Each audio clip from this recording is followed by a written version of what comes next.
बिस्मिल्लाहिर्रहमानिर्रहीम। अस्सलाम वालेकुम नाज़रीन, मैं हूँ आपकी होस्ट, आपके अपने शो मेहमान में अंबर मलिक। उम्मीद करती हूँ ठीक होंगे, खैरियत से होंगे और मौसम बहार को बहुत सारा एंजॉय कर रहे हैं। आहिस्ता आहिस्ता से ठंड ख़त्म हो रही है और आहिस्ता आहिस्ता से पंखे लगना भी स्टार्ट हो गए, लेकिन एबटाबाद में नहीं हुआ अभी तक स्टार्ट। ये ना कि एबटाबाद में लगा के बैठ जाओ और नमूनिया हो जाए तो भाई कहें अंबर ने कहा था कि फ़ैन लगा लो, तो एबटाबाद में अभी नहीं लगाने। अभी एबटाबाद में हीटर्स चल रहे हैं स्टिल। तो नाज़रीन, आपको पता है कि जैसे कि मेरा शो आप लोग एंजॉय कर रहे होते हैं, चाहे ठंड हो, चाहे मौसम बहार हो, मौसम सरमा हो या कुछ भी हो, आप लोग मेरा शो हमेशा की तरह एंजॉय करते हैं। और कमेंट्स के ज़रिए ज़रूर बताया करिए कि मैं आपके लिए किस तरह का शो लेकर आऊँ, उसमें क्या क्या डालूँ, क्या क्या ऐड करूँ, क्या क्या होना चाहिए, आप लोग ज़रूर मुझे बताया करें। और जहाँ तक बात है, आज जो शो मैं लेकर आई हूँ वो हमारी ख़वातीन के लिए। अब आप सोच रहे होंगे हमारी ख़वातीन के लिए कैसे? यार हमारी ख़वातीन का ना हमेशा से होता है, यार मेरा मेकअप अच्छा होना चाहिए, मेरा ड्रेस अच्छा होना चाहिए, यार नहीं मैंने ये लोकल ड्रेस नहीं पहना, मैंने डिज़ाइनर का ड्रेस पहना, ये हो गया वो हो गया। इस तरह के आजकल ना मतलब लाइक ये एक ट्रेंड भी चल चुका है और लड़कियों का हक़ होता है वो खूबसूरत कपड़े पहने। और उनको होता है कि बस आजकल ये कि हर जगह देखा जाता है यार फ़लाँ डिज़ाइनर के पीछे दुनिया भागती है। भाई आपको बताती चलूँ कि हमारे एबटाबाद के अंदर भी बड़े अच्छे अच्छे डिज़ाइनर्स मौजूद हैं, बहुत अच्छे अच्छे लोग मौजूद हैं जिनको आप जानते हैं और जिनकी बल्कि आज जो पर्सनैलिटी में से मौजूद हैं उनको एबटाबाद में भी जानते हैं, एबटाबाद से बाहर भी जानते हैं और बहुत सारी ऐसी जगह हैं जहाँ पे उनको आप सब जानते हैं। और जैसे ही आप सबको पता चलेगा कि भाई आज मेरे साथ कौन मौजूद है तो आप लोग खुद बहुत खुश होंगे कि भाई अंबर तुमने अच्छा किया कि भाई आज इस बंदी से सारी बातें निकलवाई तुमने। तो हमारे साथ आज फैशन डिज़ाइनर नौरीन मौजूद है, उनको वेलकम करते हैं, खुश आमदीद कहते हैं। अस्सलाम वालेकुम। वालेकुम सलाम, कैसी हैं आप? ठीक? अल्हम्दुलिल्लाह ठीक, आप कैसे? ठीक है, अल्लाह का शुक्र है, बिल्कुल ठीक। अच्छा सबसे पहले हम जानेंगे कि हमारी ऑडियंस भी जानना चाहती है नौरीन है कौन, मतलब नौरीन है कौन, कहाँ से एजुकेशन हासिल की, कैसे हासिल की, थोड़ा सा ये बताएं आप मुझे। बेसिकली मैं बिलोंग करती हूँ एबटाबाद से। लाइक मेरे जो फोर फादर्स हैं सब एबटाबाद से बिलोंग करते हैं, लेकिन मेरी बर्थ प्लेस कराची है। अच्छा। और कुछ अरसा कराची में ही गुजारा और उसके बाद मेरे अब्बू एब्रॉड चले गए थे सऊदी अरेबिया, तो बाकी मेरी स्कूलिंग एजुकेशन वाली सारी लाइफ वहीं पे गुजरी है मोस्टली एब्रॉड में सऊदी अरेबिया में रियाद में हम लोग रहते थे, तो वहीं पे हमने जो पाकिस्तानी स्कूल था हमारा वहीं से मैंने एजुकेशन हासिल की। वही बेसिक्स थी जिसने मुझे अलग सा रखा क्योंकि स्कूल की बहुत अच्छी बेसिक्स थी हमारे स्कूल की, तो उसने बहुत रोल प्ले किया है आगे बढ़ने में, कॉन्फिडेंस देने में, दूसरों से अलग नज़र आने में। अदरवाइज़ अगर मैं किसी आम स्कूल में पढ़ी होती तो शायद मैं उतनी कॉन्फिडेंट ना होती जितनी मैं अभी अपने आप को फील करती हूँ, क्योंकि बचपन ही से हमें ग्रूम किया गया था इस तरह से कि आपने हर काम खुद करना है और इनिशिएटिव्स लेने की तरफ स्कूल में हमें बहुत सिखाया जाता था। तो ज़बरदस्त डिसीजन मेकिंग और ये सारी चीज़ें, फिर देन फैमिली सपोर्ट बहुत रोल प्ले करती है। तो मुझे बनाने में मेरे फादर का बहुत रोल है, फादर का और मेरी मदर का बहुत रोल है, मेरे पेरेंट्स का, मेरे घर वालों का, तो दे ऑल आर सपोर्टिव। माशाल्लाह ज़बरदस्त। अच्छा आप मुझे ये बताएं कि फ़ैशन डिज़ाइनिंग का कहाँ से आपको आया कि भाई आपने एक फ़ैशन क्रिएट करना है, किसी को कपड़े पहने देख के इंस्पायर हुई, किस चीज़ से इंस्पायर हुई? कपड़ों का शौक़ बचपन ही से था पहनने का, अच्छे अच्छे कपड़े, और कुछ फैमिली के अंदर जैसे इनहेरिटेंस में भी ये चीज़ें थी कि घर में बहुत से लोग जो है वो ऑलरेडी इस फील्ड में, आपको पता है सिलाई में, कढ़ाई में और इन चीज़ों में घर के अंदर ये माहौल था।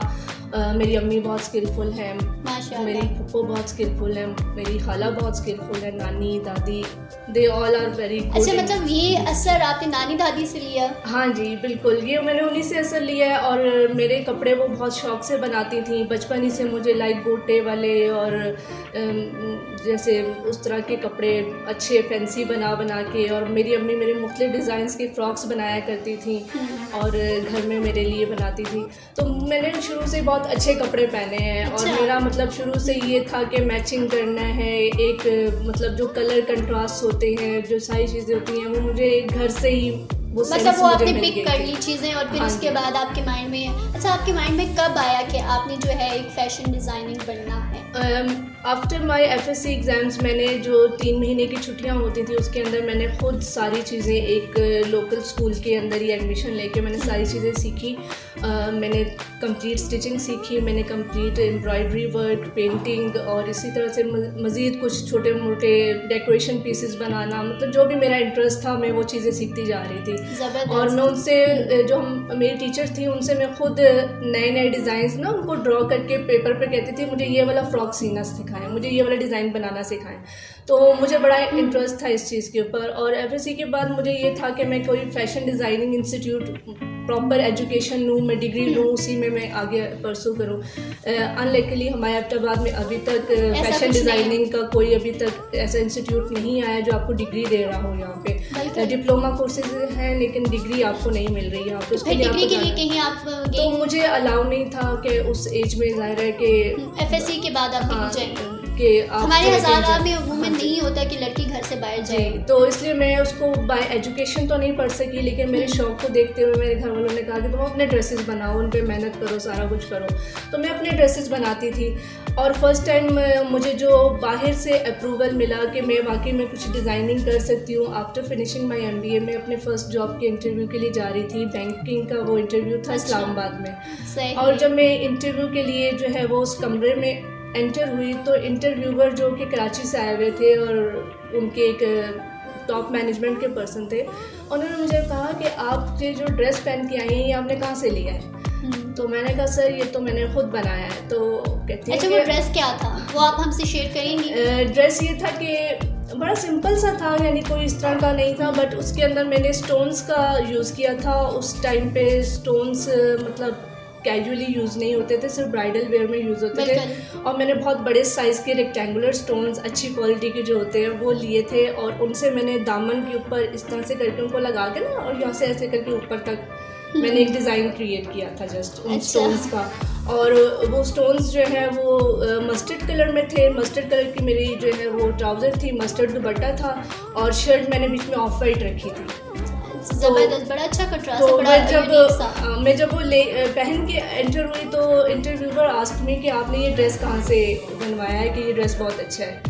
मैंने उनको कहा कि जी मैंने ये खुद बनाया है। तो उन्होंने कहा कि why you are here for the interview for this job, ये तो आपके लेवल की फिर जॉब नहीं है, आप अपना आउटलेट स्टार्ट करें, अपनी डिज़ाइनिंग स्टार्ट करें, आप अपना बुटीक क्यों नहीं स्टार्ट करते हैं? तो that was the first recognition from outsider person जिसने कहा कि आप ये काम कर सकती हैं। तो उसके बाद मुख्तलिफ स्टेजेस पे लाइक जब भी कहीं जाती थी, किसी इवेंट पे जाती थी, मैं अपने जो ड्रेसेस बनाती थी वो पहन के जाती थी, तो एवरीवन आस्क्ड कहाँ से आए, किधर से लिए। अच्छा फिर मतलब आप इंस्पायर होती रही कि यार ये लोग तो बहुत ज़्यादा तारीफ़ कर रहे हैं मेरे ड्रेसेस की, तो इट्स मीन कि मैं इस काम को आगे कैरी और कर सकती हूँ। अच्छा मुझे आप एक चीज़ बताएं कि कहा जाता है कि एक कामयाब मर्द के पीछे जो है एक औरत का हाथ होता है, तो आपकी कामयाबी के पीछे किसका हाथ है?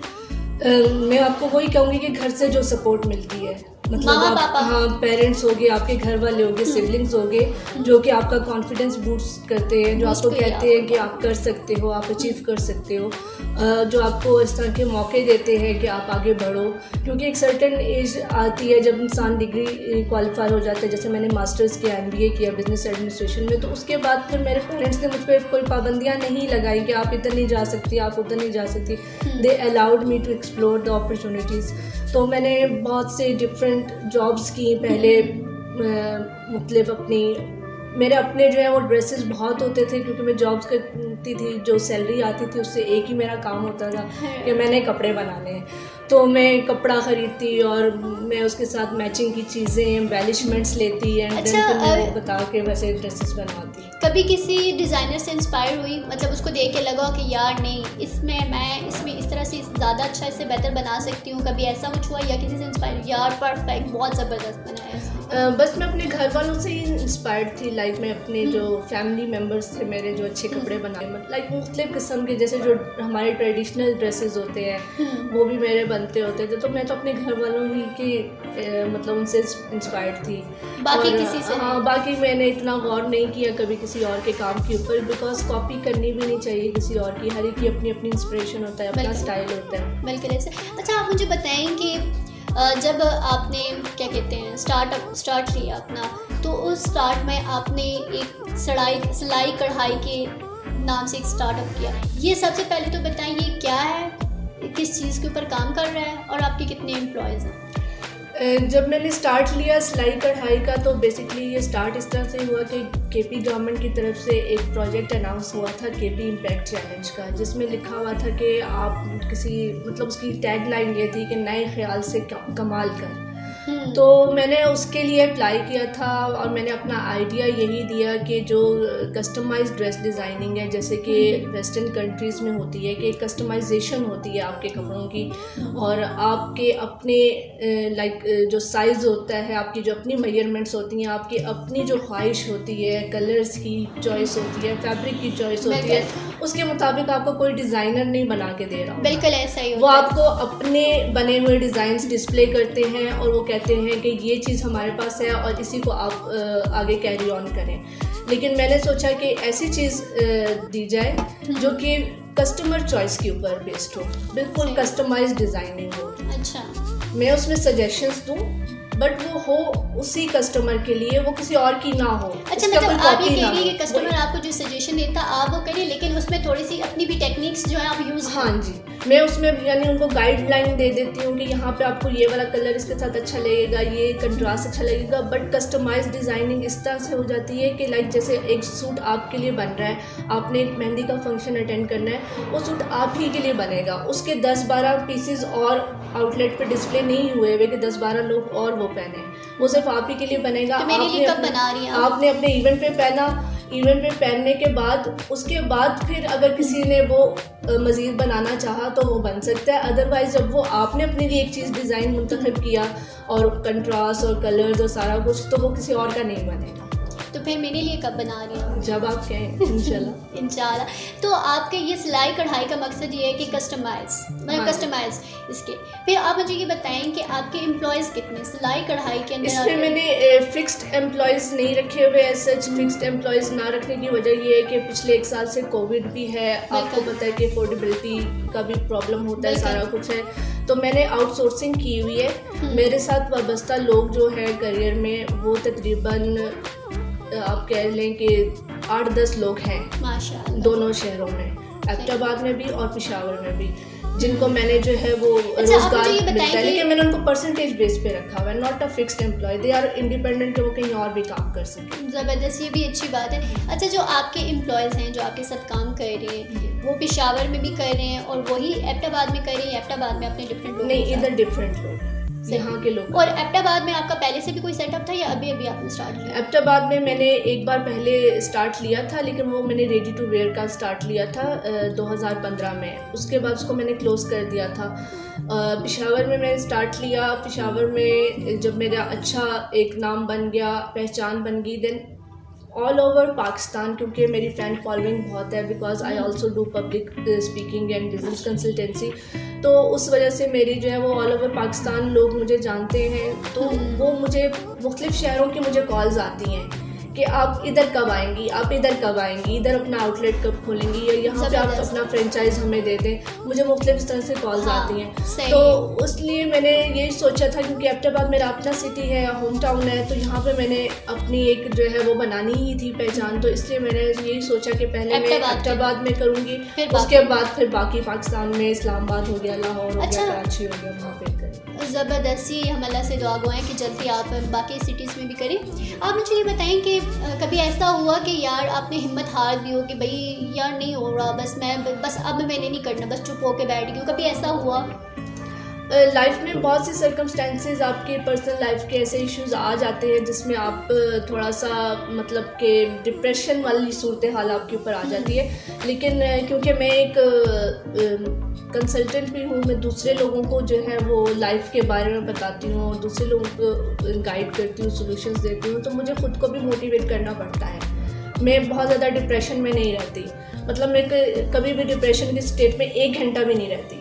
अच्छा, मैं उसको खुद को निकाल लेती हूँ। माशाल्लाह, ये भी बड़ी अच्छी बात है। एक और सवाल आपसे है, आपने बताया कि आप कंसल्टेंट भी हैं, मतलब आप लोगों को मोटिवेट भी करती हैं, मोटिवेशनल स्पीकर भी हैं, तो आप मुझे ये बताएं कि हमारी जितनी बहुत सारी आवाम है जो डिग्री होल्डर्स हैं, वो डिग्रीज उठा के फिर रहे हैं, लेकिन उन बेचारों के पास जॉब नहीं है, तो उनको क्या करना चाहिए? अगर जॉब नहीं है तो उनको देखें, कारोबार जो है वो बेहतरीन हल है उसके लिए जो जॉब ढूंढ रहे हैं। जब आप कारोबार का स्टार्ट करते हैं तो आप जॉब प्रोवाइडर बन जाते हैं। लाइक मैंने आपको कहा कि मेरे पास 8 से 10 लोग ऐसे हैं जो कि मेरे साथ एसोसिएटेड है, मेरे थ्रू उनकी अर्निंग का एक सबब बना हुआ है।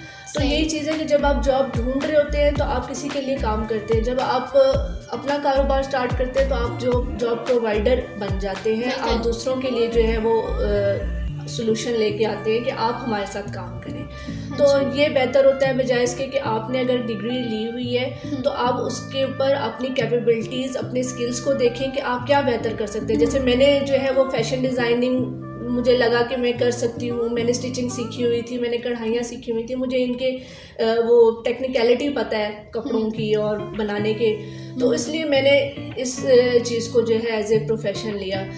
बाकी किसी और के पास कोई और स्किल है, कोई और चीज़ वो बेहतर कर सकते हैं, उनको चाहिए कि वो अपना कारोबार उसी चीज़ के अंदर स्टार्ट करें, तो वो बेहतर है बजाय इसके कि आप वेट करते हैं। बिल्कुल। अच्छा, एक लास्ट क्वेश्चन है। अब मैं हूँ, सपोज मैं एक बिज़नेस करना चाहती हूँ लेकिन मेरे पास 50,000 ही सरमाया है, तो इसके अंदर मुझे आप क्या देंगी, मुझे क्या करना चाहिए, आप मुझे क्या ऑप्शन देंगी? मेरे पास कई ऐसे बिजनेस आइडियाज़ हैं जो कि ज़ीरो इन्वेस्टमेंट बिजनेस आइडियाज़ कहलाते हैं।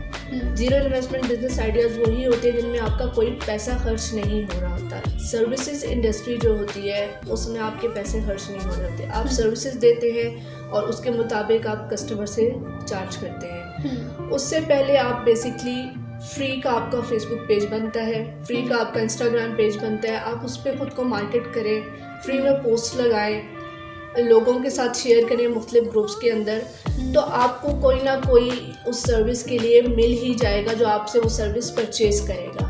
स्टार्ट में आपको ऑफिस बनाने की ज़रूरत नहीं है, स्टार्ट में आपको जो है वो कोई भी ऐसी फिजिकल अपीयरेंस देने की ज़रूरत नहीं है अपने कारोबार को। अभी तो आजकल सब चीज़ें ऑनलाइन चल रही हैं, तो सर्विसेज इंडस्ट्रीज़ में जो काम, जितने भी सर्विसेज प्रोवाइडिंग के हैं वो आप कर सकते हैं, जिसमें आप होम कुक फूड है, जिसमें आपका फ्रोज़न फूड है, फिर उसके बाद आपका ये लॉन्ड्री सिस्टम है, फिर आपका होम मेंटेनेंस सिस्टम है, ये सारी चीज़ें आप ऑनलाइन सेल कर सकते हैं। सही, माशाल्लाह, बहुत ज़बरदस्त और बड़ी अच्छी बातें आपने बताई। लेकिन हमेशा की तरह हमारा प्रोग्राम का टाइम जो होता है वो बड़ा लिमिटेड होता है, इस लिमिटेड में ही हमें अपनी डिस्कशन पूरी करनी पड़ती है। लेकिन इंशाल्लाह ताला नेक्स्ट टाइम हम आपको दावत देंगे और पूरा इसके ऊपर हम लोग डिस्कशन करेंगे बिज़नेस के हवाले से, और बाकायदा हमारी आवाम के लिए, क्योंकि उनको बहुत ज़्यादा ज़रूरत है मोटिवेशन की, उनको मोटिवेट होना चाहिए इस टाइम पे, क्योंकि इस टाइम पे आपको पता है 99% मेरे ख्याल से बेरोज़गार फिर डिग्री हो जाए। तो इंशाल्लाह मैं तब आपको दावत दूंगी, हम इसके ऊपर डिस्कशन करेंगे। Thank you so much for coming, आप आइए, आपने अपना कीमती टाइम दिया, थैंक यू। जी, तो नाज़रीन, आज हमारे साथ एक फ़ैशन डिज़ाइनर नौरीन थी जिनसे हमने बात की, बहुत अच्छा लगा और बहुत मज़े की और बड़ी उम्दा बातें उन्होंने डिस्कस की हमसे, और इसके अलावा उनसे हम लोग बहुत सारी चीज़ें और भी डिस्कस करेंगे। लेकिन आज हमारे प्रोग्राम का टाइम बहुत शॉर्ट था, जिस शॉर्ट टाइम में हम लोगों ने इनसे डिस्कशन की। लेकिन नेक्स्ट हम आपके लिए एक और टॉपिक के ऊपर लेकर आएंगे जिसके ऊपर वो मोटिवेट करेंगी, आप लोगों को बताएंगे कि किस तरह से आप लोग अपनी प्रॉब्लम से लड़ सकते हैं, किस तरह से आप अपने लिए कुछ कर सकते हैं। लेकिन अभी टाइम है जाने का, तो मुझे मेरी पूरी कैमरा टीम को दीजिए इजाज़त। अल्लाह हाफिज़।